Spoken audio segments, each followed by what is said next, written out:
That's all. Okay, thanks for coming, folks. This is SCA Longsword 101.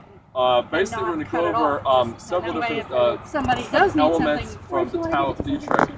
This is a mix of Lichtenauer and a few other German styles, as well as Japanese kenjutsu. And no, I'm not sorry. So, purists and pure authenticists, you might want to tune out now because otherwise we can't go. But honestly, I think there's absolutely no way that I can figure out to swing a sword that somebody else didn't actually use in period when they were fighting for their lives with it. So, the first thing we're going to start with is how to kill the guy, right? Well, no, actually we're starting with footwork. You don't hear that very often. So, go ahead and just hold the sword in a neutral position in front of you. And the rule of where your feet are positioned is dependent on where your sword is. If our sword is on the left side of our body, then our left leg is back.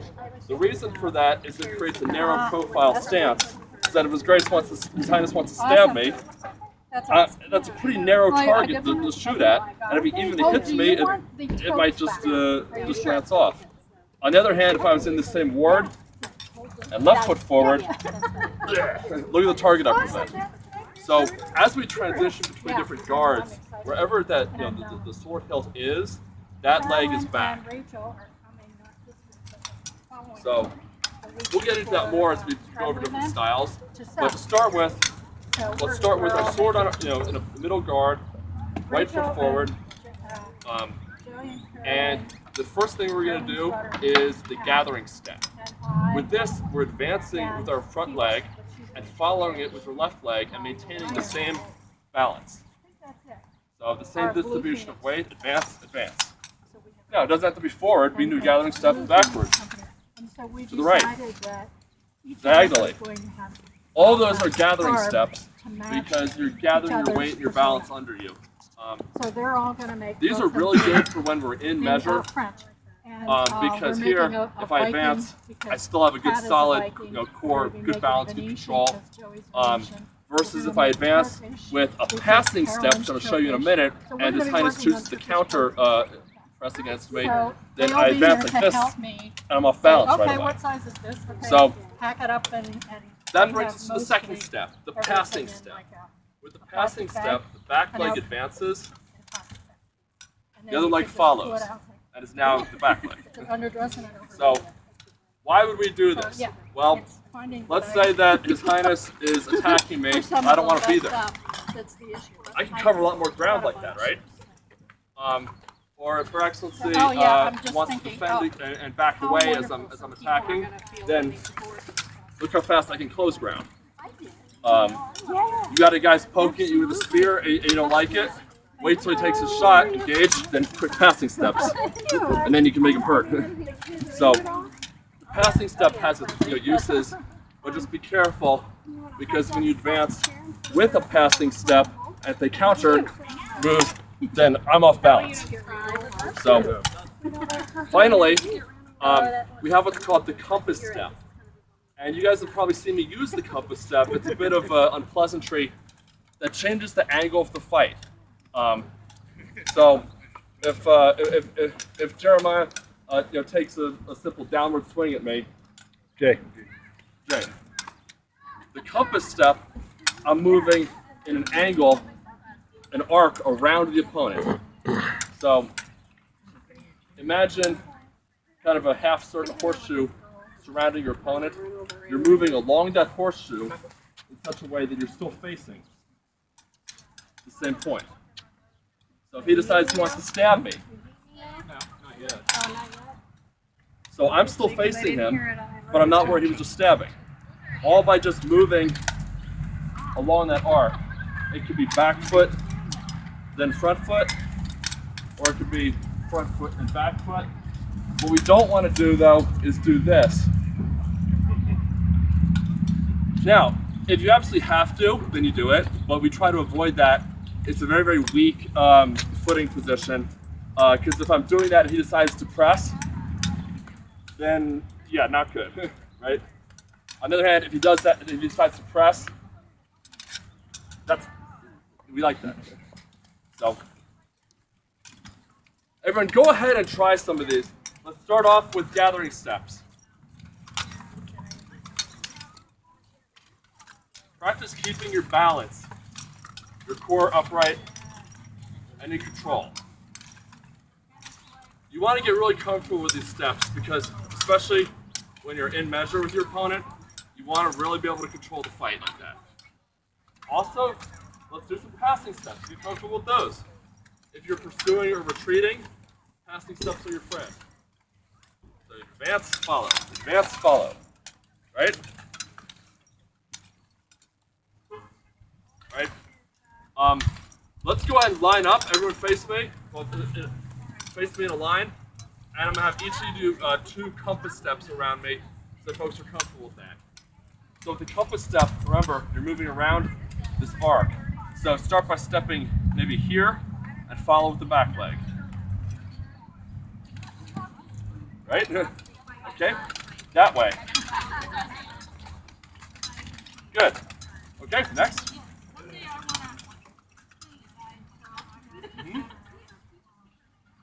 Yep. Imagine that arc.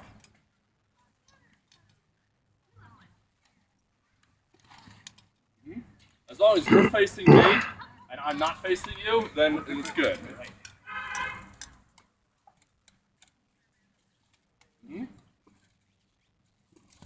Yep.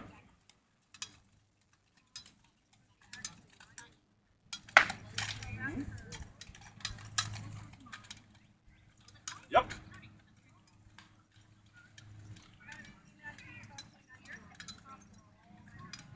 Yep. Okay, good. All right. Now, let's in a line like this is good. We're gonna do a little footwork drill. These are primarily gathering steps, unless I say otherwise. So, look at where you're standing right now. I'm gonna call out the directions that we move. So, forward, back, forward, right, left, left, right. Do as I say, not as I do. Diagonal right, diagonal back, diagonal back, diagonal back. Compass step. Compass step backwards. And compass step the other way. And compass step.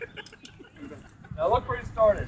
You should be in about the same place because we just did a giant box. Right? That's a good drill just to kind of get in the habit of moving with the sword in guard and controlling your footwork and the amount that you're moving. And just getting used to some fairly typical maneuvers. So, okay, that's just the footwork for now anyway. Let's get to the fun stuff, right? Okay, so, traditional SCA greatsword fighting 101. We're here, right? We can snipe, we can hit legs, we can hit arms, we can switch hands and hit that side, right? This particular style I'm going to teach you, to put it mildly, eats that style alive. You know, that's a bold statement, but if anybody takes umbrage of that, I invite you to look me up and prove it in wager of battle. Right? So, against the standard SCA greatsword style, we're going to begin in what's called roof. This is a high guard. It's a very aggressive, bold stance. And there are a couple things that are fairly obviously open on me. And that's okay. Because it's kind of an invitation more than anything else. So if you take the standard SCA greatsword stance, a lot of fighters, what is he going to want to hit?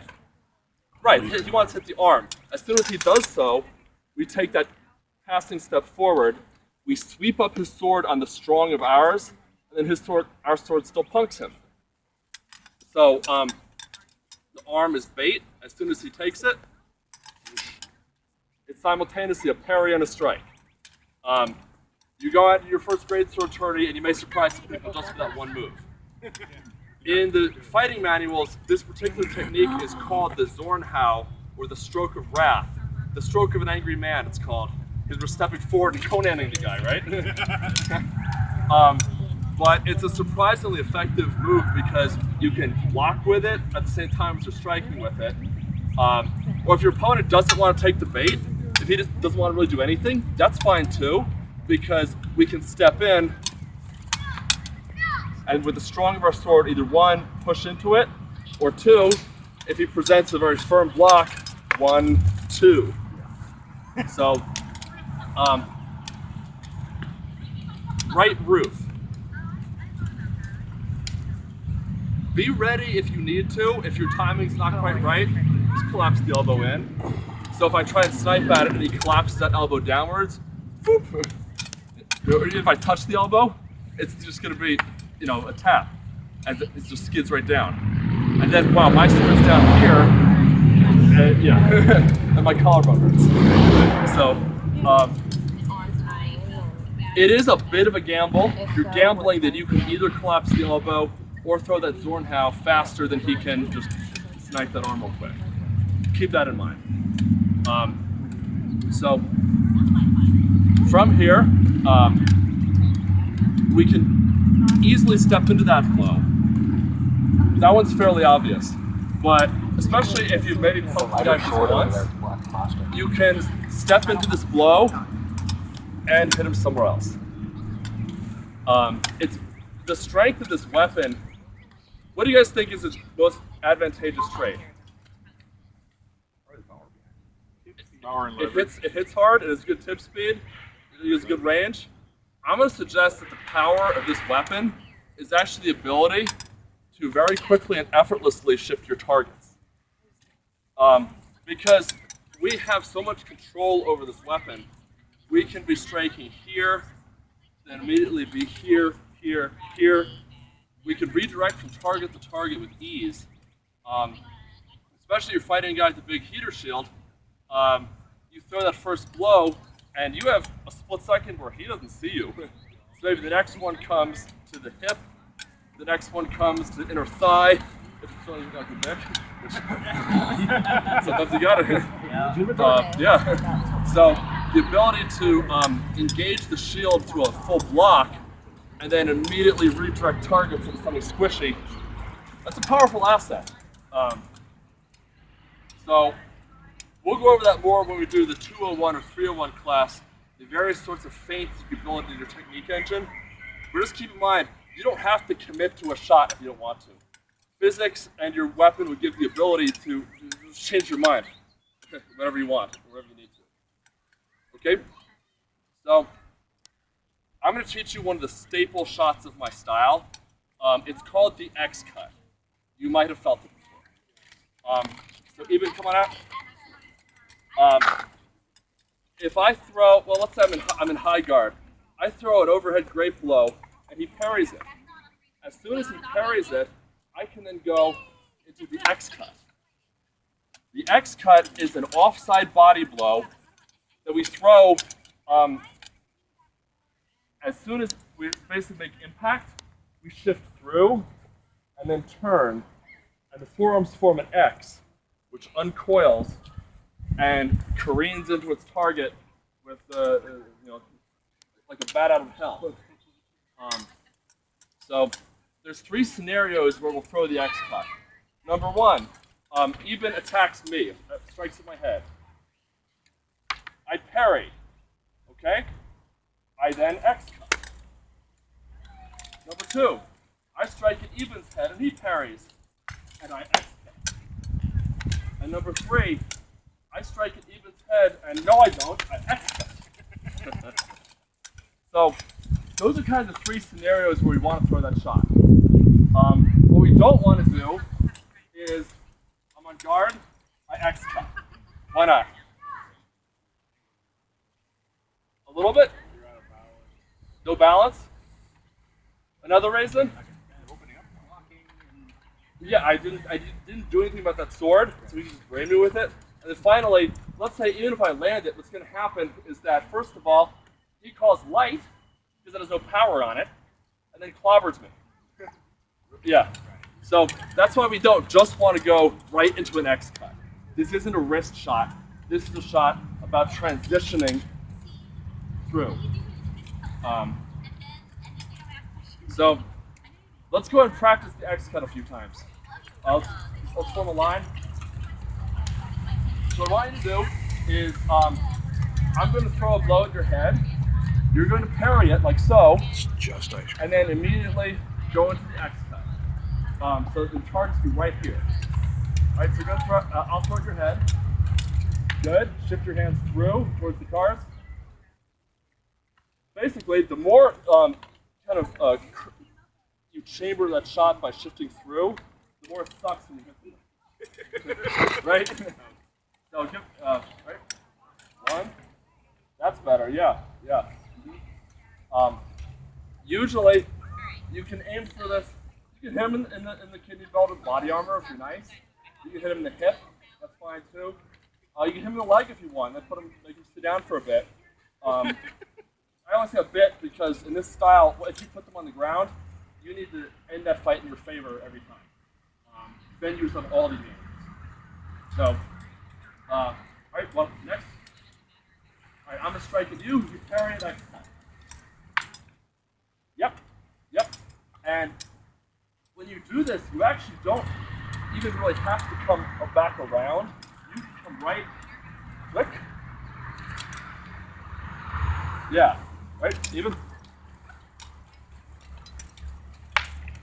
Yep.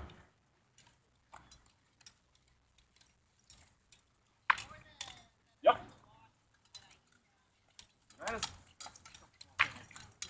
Yeah.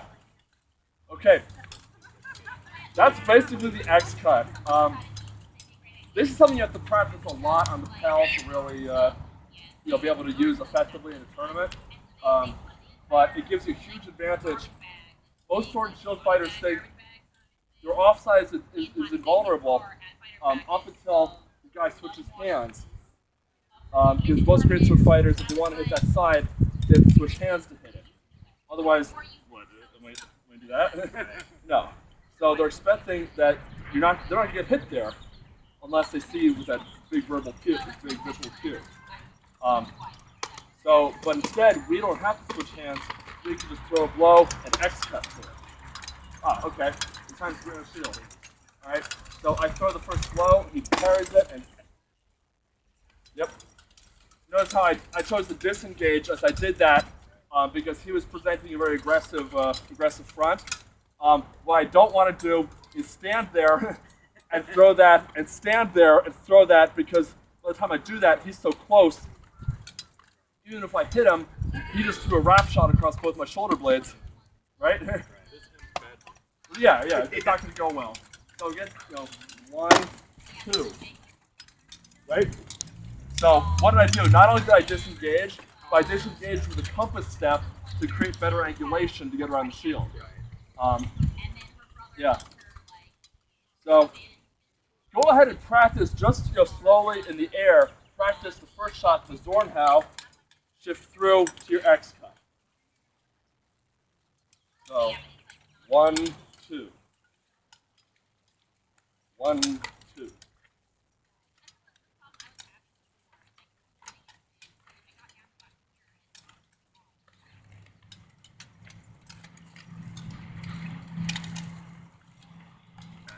Okay. Any questions so far? All right. Now, the next shot I'm going to show you, again, this isn't one that a lot of people use or teach, but it's an incredibly effective way against either another greatsword fighter or against a sword and shield fighter. Your Highness, I'm going to begin with an offside blow, and His Highness moves skillfully to parry it. However, my actual strike is coming around here, to the back of his head with the back of his blade. Your Highness, if I just throw a front edge blow like that, how far do you have to move to block this? It's a bit of a turn because of the feint, but he can pick it up no problem. On the other hand, let me ask the same thing. How much do you have to move to pick this up? Right? And then do you guys remember that awesome X cut we just learned? Right. Right. Well, if you're nice, do it in the back of the head. If he's blown off a few shots and know, right? So, this is a really weird counterintuitive shot. Don't be upset if it doesn't come naturally. This takes a lot of practice. This is what Lichtenauer described as one of the 5 master shots, or Meisterhaus. So, we're not hitting the opponent with the front edge of the sword, because that's easy to block. We're hitting the opponent with the back edge of the sword. And what makes this work is that the left hand pulls, and the right hand pulls in the opposite direction, and the thumb kind of guides it in. Even if he gets his sword on it to block it, a lot of times it's still good, not because we're powering through it, but just because we're rotating around, and it still might connect. So it's coming in at a flat trajectory, much like a flat snap, actually, except with the back of the sword. I'm going to go around and kind of work with each of you on this, on just the hand work on it, because this is complicated. Okay? So, you start with kind of a pump face this way, and then it rotates around like that. So you suddenly shift your grip as you throw this. There we go, yes, yes. Yep.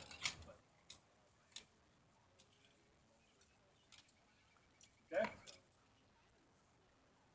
And now let's see, come around. Yeah, that's it. There you go. Wham. All right? So. Yep. That's it. See how it's the back of the blade thing? Perfect. Perfect. Yep. Other side. So pump fake coming at me like this. Yeah. That. To engage the sword. Yes, there we go. That's it. That's it. You got it. Okay. You got it. Okay.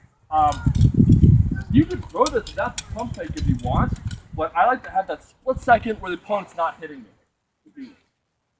So. All right. Now, let's put this together. I hinted at it a moment ago, but this gives us the option to, we throw the feint, we throw the deep Schwertschau. If he moves all the way to parry it, as soon as we hear click, compass step, X cut. See that? Now, let's suppose he's just godlike fast. He managed to whip all the way around to block this. Then you know that really nice back edge shot we just learned? See where his armpit is? Yeah. The X cut sets up and chambers you for the back edge, and the back edge sets up and chambers you for the X cut. So if you want, you can go 1, 2, 3, 4, 5. Is a great sword. Yeah, I was about to say this is your opening combination. Great sword. As much as you want. Yeah. Yeah. Okay. So, all right. In the air, let's practice a few more back edges. Just get comfortable with it.